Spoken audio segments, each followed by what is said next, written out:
Welcome back to our channel. So, ఈ ఎన్నికల్లో కూడా కాంగ్రెస్ తన సత్తా చాటుకుంది. ఎంత వ్యతిరేకమైన ఓట్లు మా పార్టీ వైపైనా పడతాయన్నట్టు బీఆర్ఎస్, బీజేపీ చాలా పోటీ పడ్డారు. కానీ ఈ వ్యతిరేకత ఓట్లు నిజంగా కాంగ్రెస్‌కి ప్లస్ అయ్యే పరిస్థితి ఉందా? అసలు ఎందుకు బీఆర్ఎస్ అనుకున్నన్ని స్థానాల్లో సక్సీడ్ అవ్వలేకపోయింది?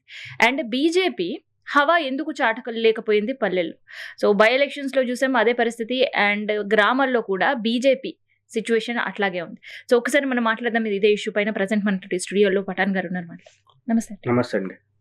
సో, చూసాం ఎలక్షన్ రిజల్ట్స్.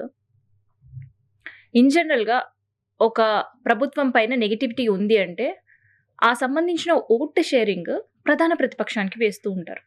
కానీ ఇక్కడ ఏంటి, బీజేపీ అండ్ బీఆర్ఎస్ ఈ రెండిటికి ఈ ఓట్ షేర్ అయినట్టు అనిపిస్తుంది. అంటే మీరు అనుకున్నట్లు మీకు అలా అనిపిస్తుందా అండి? ఎందుకంటే బీఆర్ఎస్‌కి ప్లస్ కాంగ్రెస్‌కి, బీజేపీకి మేము ప్రీ పోల్ రిలీజ్ చేసినప్పుడు మేమేం చెప్పినామంటే కాంగ్రెస్ మొదటి స్థానంలో, బీఆర్ఎస్ రెండో స్థానంలో, మూడో స్థానంలో బీజేపీ ఉంటుంది అన్న. కానీ మనం బాగా అబ్జర్వ్ చేసినట్లయితే ముందు కిందటి ఎలక్షన్స్ అన్ని చూసినట్లయితే అప్పటికన్నా కూడా బీజేపీ కొద్దిగా పుంజుకుంది. ఇప్పుడు ఒక కార్పొరేట్ స్థానాన్ని సాధించడము వాళ్ళకి, ప్లస్ కొన్ని మున్సిపాలిటీ మండల్స్ వార్డ్స్ సాధించడము జరిగింది. కొన్ని మండలాల్లో వాళ్ళకి మంచి ప్లస్ పాయింట్గా వచ్చింది. సో ఇక్కడ చెప్పేది ఏంటంటే ఏ దానికి ఆ దానికి మేము వాళ్ళు ఇప్పుడు నేను ఏమంటున్నా అంటే ఎలక్షన్ లాగా చేసుకున్నప్పుడు వాళ్ళు ఎలక్షన్ మూమెంట్లో పోల్ మేనేజ్మెంట్ అయినా ఇక్కడ బూత్ మేనేజ్మెంట్ అయినా ఇలా ఎక్స్ట్రా చాలా వరకు వాళ్ళు అక్కడ వర్క్ చేసుకోగలిగినట్లయితే రిజల్ట్ బాగా వచ్చేది. వీళ్ళు ఏంటంటే ఎప్పటికైనా కానీ ఎలక్షన్ లాగా చూస్తేనే రిజల్ట్ వస్తుంది తప్ప అప్పటికప్పుడు అవసరాన్ని రీత్యా ఏదో పోయి చెప్పేసి అక్కడ వాళ్ళు ఎవరైతే నిలబెడుతున్నారో వాళ్ళు సరైన క్యాండిడేట్ కాకపోయినప్పుడు కొన్ని మైనస్లు అనేటివి ఏర్పడతాయి ఇప్పటికైనా కానీ. సో అలాంటి వీళ్ళు చేసే కొన్ని అంటే ఇప్పుడు ఎలక్షన్ లేనప్పుడు కొన్ని చేసిన తప్పిదాలను కూడా ఇక్కడ మైనస్గా ఎఫెక్ట్ చూపించే అవకాశాలు కూడా ఉంటాయి. సో అవన్నీ దృష్టిలో పెట్టుకొని వర్క్ చేస్తే తప్ప రిజల్ట్ అనేది రాదు. ఈరోజు కాంగ్రెస్కి అధికారంలో ఉంది కాబట్టి ఇన్ని సీట్లు వచ్చినాయి, లేకపోతే లేదనేది కన్నా కూడా వాళ్ళు పోల్ మేనేజ్మెంట్ సిస్టమ్ను వాళ్ళు బాగా చేసుకోగలుగుతున్నారు, ఇంప్లిమెంట్ చేయగలుగుతున్నారు. అందువల్ల వాళ్ళకి ఆ రిజల్ట్ తెచ్చుకోగలిగినారు. అసలుకి ఎన్నికల ముందు వేవ్ చూస్తే ప్రతిపక్షాల వైపు నుంచి ఆలోచిస్తే పథకాల అమల్లో విషయంలో కావచ్చు, అండ్ ఇస్తామన్న హామీల విషయంలో కావచ్చు, ప్రజలకు నెరవేర్చలేరు కాబట్టి చాలా నెగిటివిటీ ఉంది అని ఎక్స్పెక్ట్ చేశారు. ఆ నెగిటివ్ ఓటింగ్ అంతా కూడా ఏ పార్టీ వైపు పడి ఉండొచ్చు? ఇప్పుడు నెగిటివిటీ ఉంది అనేది ఎవరు చెప్పారు? వాళ్ళు నిరూపించుకోవాలి. ఎలా నిరూపించాలి? వాళ్ళకన్నా ఎక్కువ సీట్లు గెలుచుకొని మేమున్నాము, అది ఇక్కడ నెగిటివిటీ వచ్చింది, మీరు చేయలేకపోవడం వల్ల ప్రజలు మీకు నమ్మడం లేదనేది అక్కడ చెప్పేదానికి. ఎన్నో మన మీడియా ద్వారా సమస్యగా చాలా చూసినాం. యూరియా వ్యవస్థ లైన్లో నిలబడము కానీ, లేకపోతే కొన్ని వాటర్ ప్రాబ్లం వల్ల కానీ, కొన్ని హైడ్రా ప్రాబ్లం చాలా వరకు చూసాం మనం చెప్పేదానికి. అయినా కూడా నేను ఏమంటున్నా అంటే ప్రజలు రేపటి అభివృద్ధి గురించి ఆలోచించే స్థితిలో ఈరోజు లేరు. ఈ రోజుకి ఏంది అనేది మాత్రం బటన్ నొక్కేసి వచ్చినామా ఈవీఎంలో మన పని అయిపోయింది. ఆ గంట ఆ రోజు ఆ పని మాత్రమే వాళ్ళు పెట్టుకున్నారు అంతే. సో డెవలప్మెంట్ గురించి ఇక్కడ దాన్ని వాళ్ళ యొక్క వాళ్ళ యొక్క మైండ్ సెట్ని అర్థం చేసుకొని వీళ్ళు దాన్ని ఫాలో అయితే ఈ రిజల్ట్ ఖచ్చితంగా వస్తుందని నా. అంటే ప్రతిపక్షంలో ఉండే బీఆర్ఎస్ లేదంటే బీజేపీ చేసిన విమర్శలు జనాలపైన ఇంపాక్ట్ చూపించలేవా? అదే అంటున్నా, జనాల్లోని ఈ గంటకు ముందు ఏం జరిగింది అనేది మర్చిపోయినారు జనాలు. అంతా దీంట్లో లేరు. ఇప్పుడు మేమే అడిగాం క్వశ్చన్లు, ఏమండి ఇట్లా అయింది కదా, మీకు ఏమన్నా అభివృద్ధి అనేది ఈ రోజు జరుగుతుంది, రేపు జరుగుతుంది సార్, వాళ్ళు చేస్తారు. ఇప్పుడు మనం ఓటేస్తాము అభివృద్ధి చేయండి అని, వాళ్ళు చేస్తారా? లేదు. అందువల్ల అందరూ కొంతమంది ఎడ్యుకేషన్స్ చదివిన వాళ్ళు కూడా కొన్ని వాళ్ళు వేసే క్వశ్చన్స్కి మా దగ్గర ఆన్సరబుల్ లేకపోయింది, అలాంటి క్వశ్చన్స్ అన్నట్లు. వాళ్ళు మీ ఇప్పుడు జాబ్ ఇస్తాడు అతను వస్తేనే నేను ఓటేసినాము అనుకోండి, ఇప్పుడు మీ బీఆర్ఎస్కే ఓటేసాము, వేసినంత మాత్రం వాళ్ళు ఏం చేస్తారు మా వైపు నుండి? అధికారంలో లేరు కదా, ఇప్పుడు ఏం చేస్తారు, మాకేం చేస్తారు ఇప్పుడు వచ్చి అనే క్వశ్చన్స్ కూడా మాకు వ్యతిరేకంగా అడిగినట్టు ఉన్నాయి కొన్ని. అట్లా అన్నప్పుడు మనం అధికారం అంటే వాళ్ళ ఉద్దేశం ఏంది, ఈ రాని రాకపోని ఇప్పుడు అధికారంలో ఉంది కదా! దీనికే ఏద్దాము. రేపొద్దున ఆయన గెలిచినాడంటే రూపాయి భాగం కాకపోయినా దాంట్లో 25 పైసైనా రూ. 1 ఓ 25 పైసైనా ఆయన వర్క్ మా కోసం చేస్తాడు అనే ఎక్కడో చిన్న ఈ నమ్మకం పెట్టుకొని ఈరోజు పఠాన్ గారు ఇక్కడ ఇవాళ రిజల్ట్స్ కాంగ్రెస్ క్లీన్ స్వీప్ అని పూర్తిగా అనలేం. ఎంతో కొంత షేర్ అటు బీజేపీ బీఆర్ఎస్ రెండు కూడా పంచుకున్న పరిస్థితి. సో వీళ్ళిద్దరూ వేరువేరుగా పోటీ చేయడం వల్ల ఈ రిజల్ట్స్ వచ్చాయా, లేదంటే బీఆర్ఎస్ బీజేపీ రెండు పొత్తుకు వెళ్ళి ఉంటే పరిస్థితులు ఎలా ఉండేవి? అంటే ఎప్పుడైనా కానీ ఏమవుతుందంటే ఇది మున్సిపాలిటీ ఎలక్షన్స్ అండి, అసెంబ్లీ ఎన్నికలు కాదు. మున్సిపాలిటీ ఎన్నికల్లో ఎప్పుడైనా కానీ ఇండివిజువల్గా వెళ్ళి ఫైట్ చేస్తే వాళ్ళ సత్తా ఏందో వాళ్ళకి తెలిసేదానికి అవకాశం ఉంటుంది. మనకి ఎంతవరకు ప్రజల్లో ఉంది, మనం ఎంతవరకు ఇంకా రీచ్ అవ్వాలనేది ఇది చాలా ఇంపార్టెంట్ కీ రోల్. ఇది ఈ వ్యవస్థ ఎలక్షన్ అనేది చాలా ఇంపార్టెంట్. ఏ పార్టీకైనా సరే, అది XYZ పార్టీకైనా సరే ఇది చాలా ఇంపార్టెంట్. ఇది అంటే ప్రజల్లో మనం ఎంతవరకు ఉండగలిగినాము, ఎంతవరకు మనము మూవ్ అవ్వగలిగినాము అనేది చూపిస్తుంది. కానీ మీరు కంపేర్ చేస్తే బీఆర్ఎస్కి ఇంత ముందుతో కంపేర్ చేస్తే మీరు ఇప్పుడు ఇంకా కొద్దిగా మంచిగానే పికప్ అయింది అనుకోవాలి. అంటే బీఆర్ఎస్ కొద్ది ఇంత ముందు వాళ్ళ అధికారంలో ఉండి కూడా ఇన్ని సాధించలేదు. అప్పుడు ఎలక్షన్ జరిగినప్పుడు కొన్ని మున్సిపాలిటీలో ప్రతిపక్షం ఉన్నట్టు కూడా చాలా సీట్లు గెలిచిన. కానీ కేటీఆర్ కావచ్చు, హరీష్ రావు కావచ్చు చెప్పే అంత స్థాయిలో అయితే రిజల్ట్స్ కనిపించట్లేదు.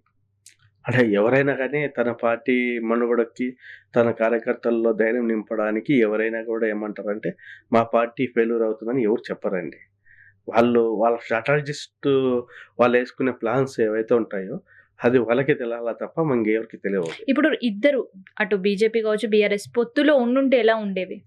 అంటే ఇలాంటి ఎందుకంటే లెఫ్ట్ పార్టీస్ కాంగ్రెస్ కొన్ని చోట్ల పొత్తు కావచ్చు, లేదంటే ఎంఐఎం సపోర్టివ్ తో. నేను ఏమంటున్నాను, ఇలాంటి మున్సిపాలిటీ ఎలక్షన్స్ లో 99% ఏవి ఇంకా డ్యామేజ్ అయ్యేది పోవు.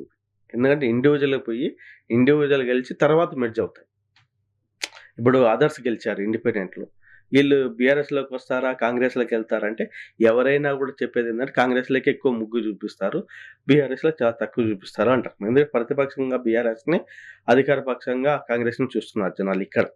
అంటే బీజేపీ ప్రతిపక్షం కాదా అంటే అయిండొచ్చు, కానీ ఎక్కువగా ఇవే చూస్తున్నారు. ఎందుకంటే వీళ్ళు ఒక మతాన్ని ఇది లాగా చూడడం లేదు కాబట్టి దీనిపై ఎక్కువగా బీఆర్ఎస్ వైపే చూస్తారు.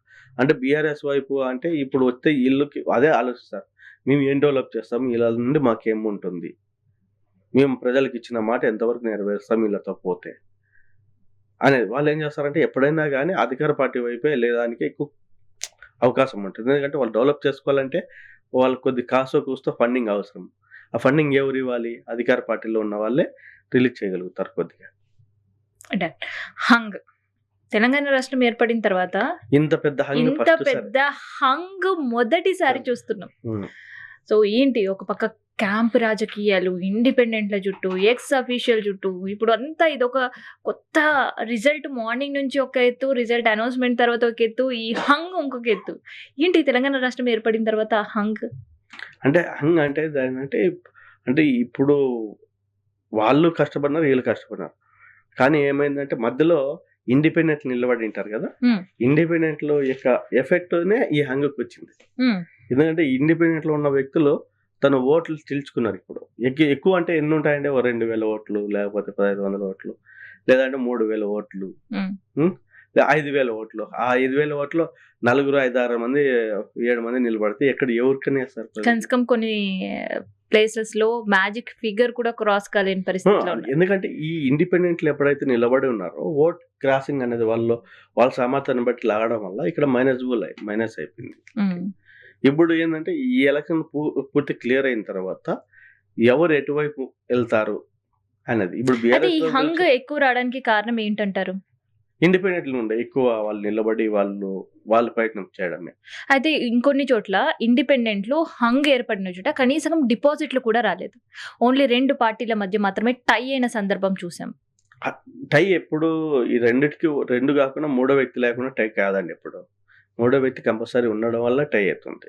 ఇప్పుడు బీజేపీ కొద్దిగా గ్రాస్ చేసి ఉంటుంది ఎన్నో కొన్ని ఓట్లు, అందులో ఇండిపెండెంట్ కొద్దిగా సిపిఎం కానీ సిపిఐ కానీ లేకపోతే అదర్స్ ఎవరైనా నిలబడిన వాళ్ళంతా కొన్ని ఓట్లు చీల్చడం వల్లనే అక్కడ టై అనేది వాళ్ళకి ఏర్పడి ఉంటుంది. కానీ ఈ దీనిలలో ఉంటే ఎవరికో ఒకరికి ముగ్గు అనేది వెళ్ళిపోతుంది మళ్ళా. హ్మ్. తర్వాత ఈ ఎలక్షన్ అయిపోయిన తర్వాత వాళ్ళు ఇక్కడ గెలిచిన వాళ్ళు అక్కడికో ఇక్కడికో ఏదో ఒక దగ్గర వెళ్ళిపోతుంది. సో ఎక్స్ అఫీషియల్ రూల్ ఏంటి హంగ్‌లో? హ్మ్. ఎక్స్ అఫీషియస్. హ్మ్. సో వాళ్ళ రోల్ ఏంటి? ఇప్పుడు వాళ్ళ ఓట్లే చాలా కీలకంగా మారింది కదా! హంగ్ ఉండే ప్లేసెస్‌లో. వాళ్ళ ఓట్లు అంటే వాళ్ళ ఓట్లు ఎక్కడైతే ఎక్కువ పడతాయో అప్పుడు అక్కడ విన్నింగ్ కేపబిలిటీ ఉంటుంది. హ్మ్. ఎక్కడైతే అక్కడ కూడా వాళ్ళు కూడా ఇద్దరు మళ్ళీ సరిసగం అయిందంటే మళ్ళీ హ్యాంగ్ వచ్చినప్పుడు హ్మ్. ఎన్నికనేమి అవ్వాలి. మళ్ళీ వాళ్ళు వేసిన ఏదో చీటీల ప్రకారంగానో లేకపోతే టాస్ ప్రకారంగానో విన్నింగ్ నిర్ధారిస్తారు. హ్మ్. సో అప్పుడు ఎలాంటి రోల్ ప్లే చేసే అవకాశం ఉంటది ఎలక్షన్ కమిషన్? అంటే అది నేను అంటున్నది. వాళ్ళేం చేస్తారంటే చీటీలు వేయడము, హ్మ్. వాళ్ళతోని వాళ్ళిద్దరు సుముఖంగా ఎవరో ఒకరు తీయడము, ఎవరి పేరొస్తే వాళ్ళు లేకపోతే టాస్ ఏయడము అలాగా కొన్ని ఉంటాయి. ఓకే. కానీ సో అది గూడా కొన్ని రోజులు ఉంటది. మళ్ళీ అది తర్వాత వాళ్ళు ఈళ్ళల్లో మనుషులు ఈళ్ళు కొనడమో, వాళ్ళు కొనడమో అయ్యి హ్మ్. మళ్ళా అదేదో అక్కడ ఇక్కడ జంపింగ్‌లయిపోయి మొత్తం ఇది అయిపోతుంది. రాత్రికి రాత్రే సర్దుబాటు అయ్యే పరిస్థితులుంటాయా? కొన్ని ఖచ్చితంగా గంటల్లోనే సర్దుబాటు అయ్యే గంటల్లో గూడా అయితాయి. అంటే గంటల్లో గూడా అయిపోతాయి. సో ఈ హంగ్ ఎలక్షన్‌కి అండ్ ఈ ఓటర్లకి, పార్టీలకి ఒక గుడ్ ఒక సైనే అనుకోవచ్చా? ఇండిపెండెంట్‌లకే హ్యాపీ న్యూస్ అది. ఆ! హ్మ్. పార్టీలకు ఒక గుడ్ న్యూసేనా? లేదంటే ఒక నెగెటివ్ ఇంపాక్ట్ అనుకోవచ్చా ఈ హంగ్ ఏర్పడడం ఇంత భారీ స్థాయిలో? అంటే గుడ్ న్యూస్, బ్యాడ్ న్యూస్ అనేది ఏమి ఉండదండి. వాళ్ళ శక్తి ప్రకారంగా వాళ్ళు పోరాడింటారు. ఎవరి శక్తి వరకు వాళ్ళు రిజల్ట్ గ్రాస్ చేయడం వల్లనే హంగ్ ఏర్పడింది. హ్మ్. సో మెయిన్‌గా అయితే ఓట్లు చీలకని అనుకోవచ్చా? ఖచ్చితంగా ఓట్లు చీల్చితేనే ఇంగ హంగ్ అనేది ఏర్పడుతుంది. ఓట్లు అనేది ఇప్పుడు ఇండిపెండెంట్ కావాల్సిన ఇండిపెండెంట్, బీజేపీ కావాల్సిన బీజేపీ, సీపీఎం, సిపిఐ కావాల్సిన అన్ని ఏ పార్టీ ఉందో ఆ పార్టీ లాక్కోవడం వల్లనే కొద్దిగా ఈ హంగ్ అనేది ఏర్పడుతుంది.